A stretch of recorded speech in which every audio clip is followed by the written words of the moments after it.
নমস্কার বন্ধুরা, family cooking চ্যানেলে আপনাদের স্বাগত। আজকে আমি কাঁচা কলা দিয়ে একটা রেসিপি করে দেখাবো।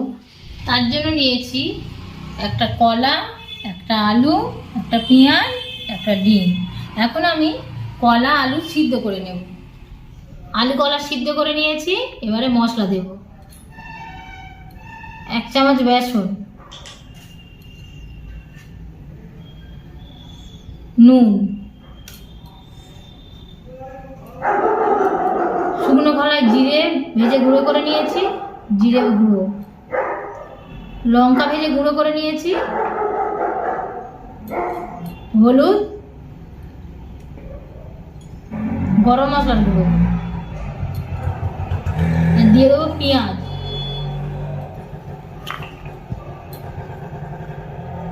দিয়ে দেবো ডিম,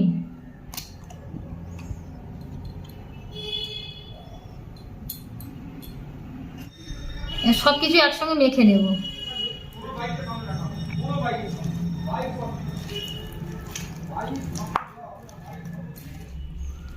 এইভাবে মেখে নিয়েছি, এবার ভাজবো। কড়া গরম হয়ে গেছে, দিয়ে দেবো তেল।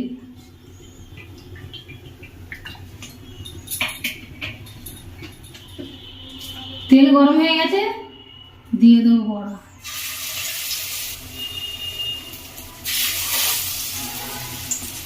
ভাজা হয়ে গেছে, এখন তুলে নেব।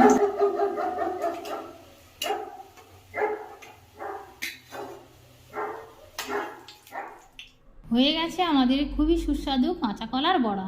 রেসিপিটি কেমন লাগলো জানাতে ভুলবেন না। রেসিপিটি ভালো লাগলে লাইক, শেয়ার এন্ড সাবস্ক্রাইব করতে ভুলবেন না। ভিডিওটি দেখার জন্য ধন্যবাদ।